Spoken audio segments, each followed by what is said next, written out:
এই বড় কাজগুলোকে যদি একসাথে করতে হয়, এই বড় কাজ হাত দিয়ে যদি পরিবর্তন করতে হয়, পরিবর্তন করে আমাদের মাতৃভূমিকে সুন্দর করতে হয়, সাজাতে হয়, সাজানো লাগে, ভবিষ্যৎ প্রজন্মের জন্য যদি বসবাসযোগ্য জায়গায় পরিণত করতে হয়, তাহলে আমাদেরকে অত্যন্ত কর্মদক্ষ নেতৃত্ব খুঁজে বাইর করতে হবে। কর্মদক্ষ নেতৃত্ব ছাড়া আপনারা যাদের অধীনে কাজ করেন, যে ম্যানেজারের অধীনে কাজ করেন, তার অধীনে যিনি জেনারেল ম্যানেজার থাকেন, জেনারেল ম্যানেজারের উপরে যিনি এমডি থাকেন, দেখবেন কর্মদক্ষ জেনারেল ম্যানেজার না হলে ভালো একটা ইন্ডাস্ট্রিতে কিংবা একটা কারখানায় ভালো প্রোডাকশন করা যায় না। ভালো প্রোডাকশন করতে গেলে কর্মদক্ষ লোকের প্রয়োজন হয়। আমাদের মাতৃভূমিতে কর্মদক্ষ লোকের প্রয়োজন, আমাদের মাতৃভূমিতে শিক্ষিত লোকের প্রয়োজন, আমাদের মাতৃভূমিতে পরিশ্রমী লোকের প্রয়োজন। আমাদের মাতৃভূমিকে সাজাতে গেলে, এত অসুবিধাগুলোকে সুবিধায় রূপান্তর করতে গেলে যে ধরনের কার্যক্রম পরিচালনা করা দরকার, আমার বিবেচনায় আমরা যদি এই নেতৃত্ব প্রতিষ্ঠা করতে ভুল করি, তাহলে আমরা আরো আগের তুলনায় আরো 50 বছর পিছিয়ে যাব। আমি আপনাদেরকে অনুরোধ করে যাই, এই মাতৃভূমিকে ঠিক করতে গেলে সকলে মিলে ঠিক করতে হয়, একা কেউ পারে না। আমি চাইলেও একা ঠিক করতে পারবো না, আমরা কেউ চাইলে ঠিক করতে পারবো না। কিন্তু আমরা 5 লক্ষ লোক আছি, এই দিরাইশাল্লার জনগণ হলো 5 লাখ। এই 5 লক্ষ লোকের মধ্যে উল্লেখযোগ্য একটা লোক থাকে লন্ডনে, আমেরিকায়, কানাডায়, অস্ট্রেলিয়ায়, ফ্রান্সে, ইতালিতে, সৌদি আরবে, কাতারে, কুয়েতে, ওমানে, মালয়েশিয়ায়, এই সমস্ত জায়গায় উল্লেখযোগ্য একটা লোক থাকে। আমি তাদের সঙ্গে কথা বলেছি, তাদের কাছে গিয়েছি, বিভিন্ন দেশে গিয়েছি, তাদের সঙ্গে মত বিনিময় হয়েছে, তাদের সঙ্গে মোবাইলে কথা বলেছি, ভিডিও কলে কথা বলেছি, কনফারেন্স কলে কথা বলেছি।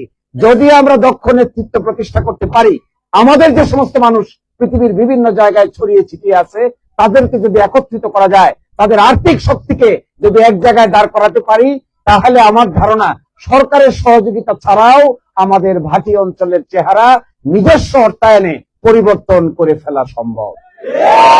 এই যে পরিবর্তন আমরা করতে চাই, এই পরিবর্তন করতে গেলে আপনাদের অংশগ্রহণ ছাড়া পরিবর্তন করা সম্ভব হবে না। এক অংশগ্রহণ কিভাবে করবেন প্রশ্ন হলো এটা। আমরা তো আছি গাজীপুর, আমরা আছি সখীপুর, আমরা আছি মিরপুর, আমরা আছি সাইনবোর্ড, আমরা আছি ওইদিকে ভুলতা। এই হাজার হাজার মানুষ, এরা যদি পরিবর্তনের সঙ্গে সংশ্লিষ্ট না হয়, এরা যদি নিজের অংশগ্রহণ না করে, খবর না রাখে, নিজের মাতৃভূমির প্রতি দরদ না দেখায়, তাহলে আমরা অনেক চেষ্টা করতে পারবো ঠিকই, কিন্তু এত বড় জনশক্তিকে বাদ দিয়ে কোন মাতৃভূমিকে গঠন করা যায় না। আপনারা অত্যন্ত কর্মক্ষম জনশক্তি। আপনি চিন্তা করেন আপনার জীবনে কি পরিমাণ কষ্ট হয় সকাল থেকে রাত পর্যন্ত। আমি তো দেখি যারা ওভারটাইম করে, যারা নির্ধারিত ডিউটি পালন করার পরে ওভারটাইম করতে চায় কিছু টাকা আয় করার জন্য, ওদের জীবনে সময় বলতে আর কিছু থাকে না। শুক্রবারকে মনে হয় ঈদের মতো, শুক্রবারটাকে মনে হয় ঈদের দিন। কারণ এছাড়া বাকি দিনগুলো কখন সূর্য উদয় হয় আর কখন সূর্য অস্ত যায়, আর মাঝখানে কোন সময়টা খাবারের জন্য পাওয়া যায়, বাইর হইতে আর খাইতে আর ঢুকতে সময় শেষ হয়ে যায়। এইভাবে বছরের পর বছর চলে যাচ্ছে না? এইভাবে জীবনটাকে একভাবে দেখছেন, কষ্ট হচ্ছে, পরিশ্রম হচ্ছে, দাঁড়িয়ে থাকতে হচ্ছে, কাজ করতে হচ্ছে। এই কর্মক্ষমতা আপনারা দেখাচ্ছেন বিদেশের মাটিতে এসে। এই কর্মক্ষমতা আমরা যারা নেতৃত্বের ক্যাটাগরিতে আছি বলে দাবি করি, আমাদের মধ্যে যদি সৎ নেতৃত্ব প্রতিষ্ঠা করা না যায়, তাহলে এই যে আপনি পরিশ্রম করছেন, আরেক ভাই পরিশ্রম করছেন লন্ডনে, আরেক ভাই পরিশ্রম করছেন ফ্রান্সে, আরেক ভাই পরিশ্রম করছেন সৌদি আরবে, আমার আপনার ভাই কেউ না কেউ আত্মীয় স্বজনদের মধ্যে আরেকজন পরিশ্রম করছেন সেই সৌদি আরবে, ওমানে, ফ্রান্সে, কাতারে, কুয়েতে। তিনি পরিশ্রম করছেন সেখানে, আপনারা পরিশ্রম করছেন এখানে, আর আমরা আছি বাস্তব জায়গায়। যদি সকলের সম্মিলিত প্রচেষ্টায় সৎ নেতৃত্ব প্রতিষ্ঠা করা না যায়, ভালো মানুষের হাতে নেতৃত্ব তুলে দেওয়া না যায়, তাহলে আমাদের এই যে পরিশ্রম, এই পরিশ্রমের বাস্তবায়ন যদি আমাদের মাতৃভূমিতে না হয়, তাহলে আমাদের যে সন্তান হবে, সন্তানের যে সন্তান হবে, তাদের জন্য আমরা নতুন কিছু করে যেতে পারবো না। ভাই আমরা তো মরেই যাব, কত বছর আর বাঁচা যায়?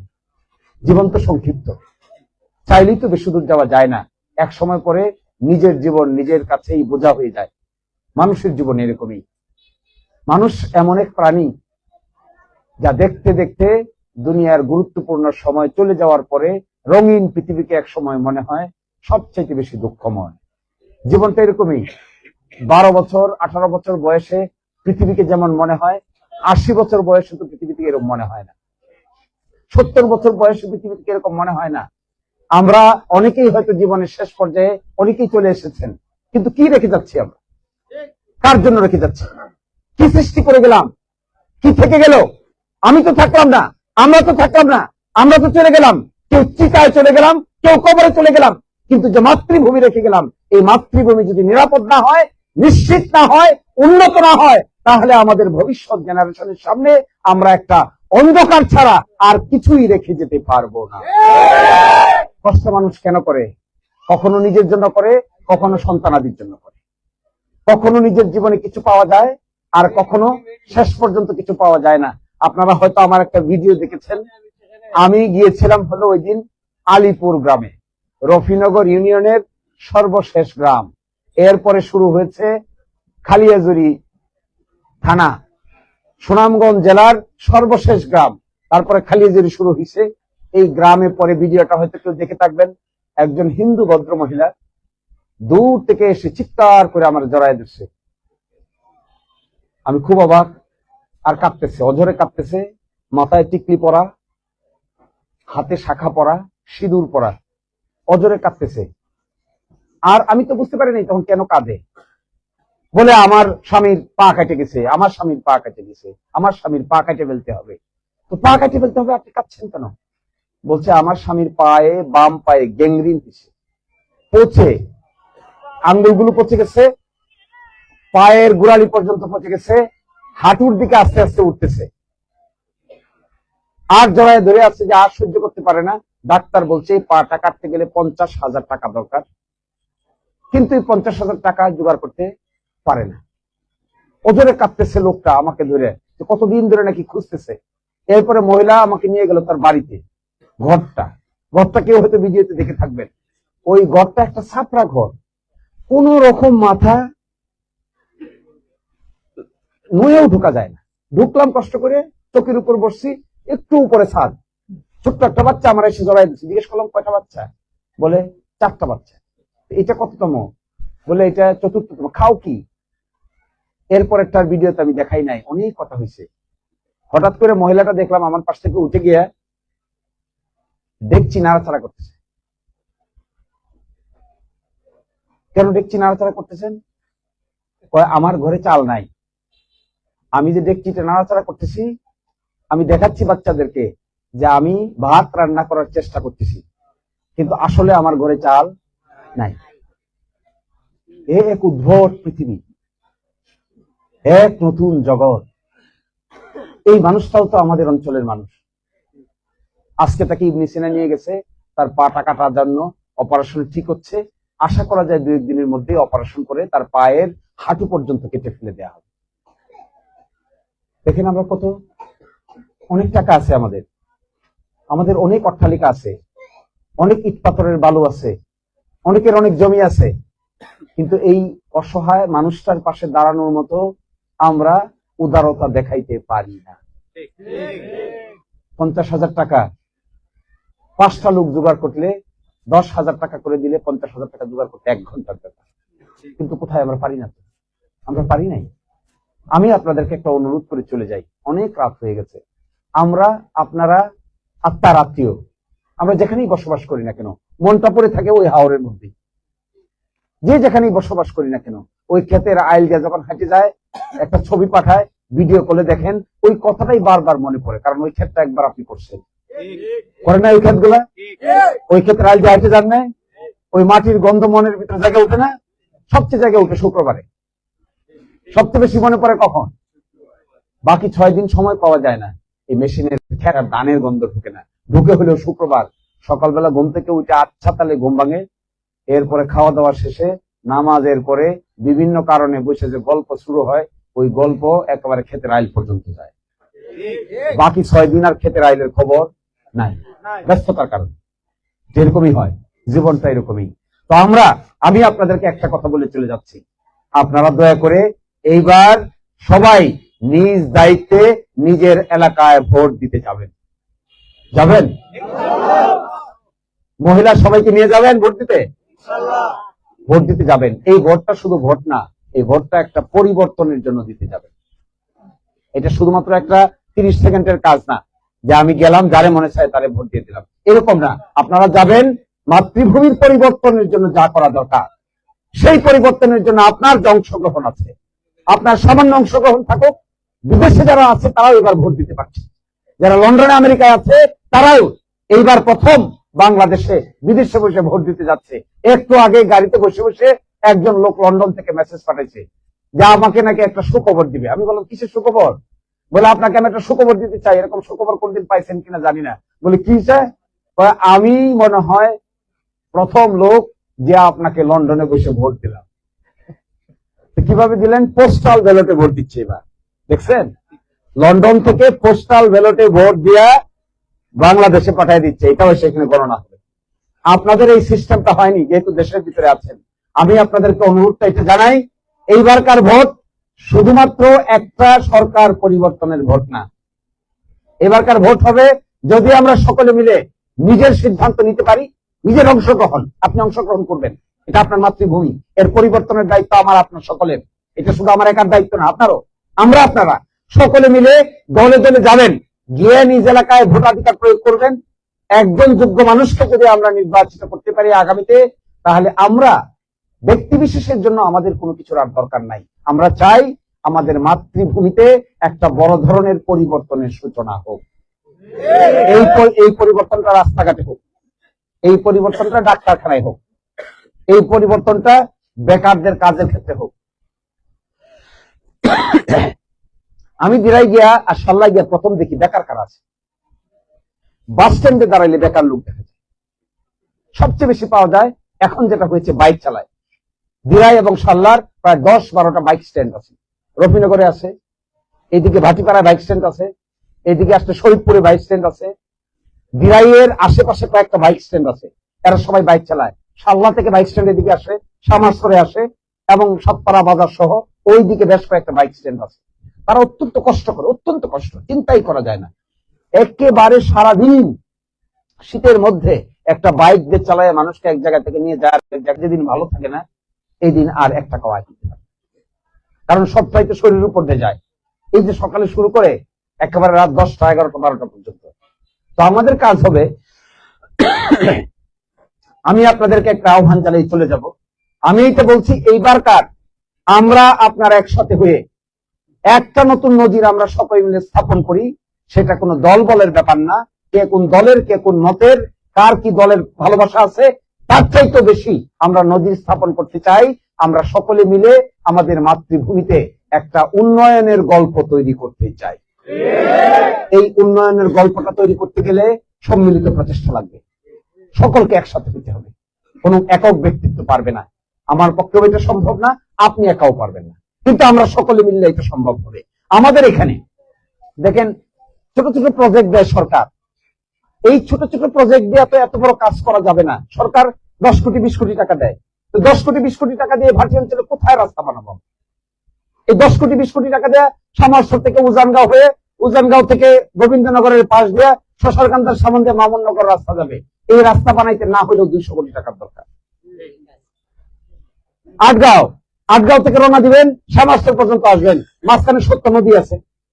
তো সত্য নদী পার না হয়ে আপনি আটগাঁও থেকে সামারসর আসবেন কি করে? তো সত্য নদীর উপর দিয়ে ব্রিজ লাগবে। আটগাঁও থেকে আবরা সড়ক আনতে গেলে এইটাকে বড় করে সিস্টেম করে বিদেশ থেকে ইঞ্জিনিয়ার নিয়ে এসে বুদ্ধি করে নতুন নতুন বুদ্ধি বের করতে হবে। পানি আটগাঁও থেকে নামবেন, আষাঢ় মাসে পানিতে পড়াশোনার তো কোনো উপায় নেই। তো পানির উপর দিয়ে আমি সামারসর আসবো কি করে? বুদ্ধি বের করতে হবে। রফিনগর, কিভাবে রফিনগর যাবেন? রাজানগর থেকে রফিনগর, মাঝখানে তো কামানদি, মাঝখানে কাইলেকুটের হাওর, মাঝখানে আইনল, কায়রল, কিভাবে যাবো আমি? উল্টা দিকে যান, দিরাই থেকে আকিল শাহ বাজার, তো আকিল শাহ বাজার যাবো কি করে? বয়লে বাজার,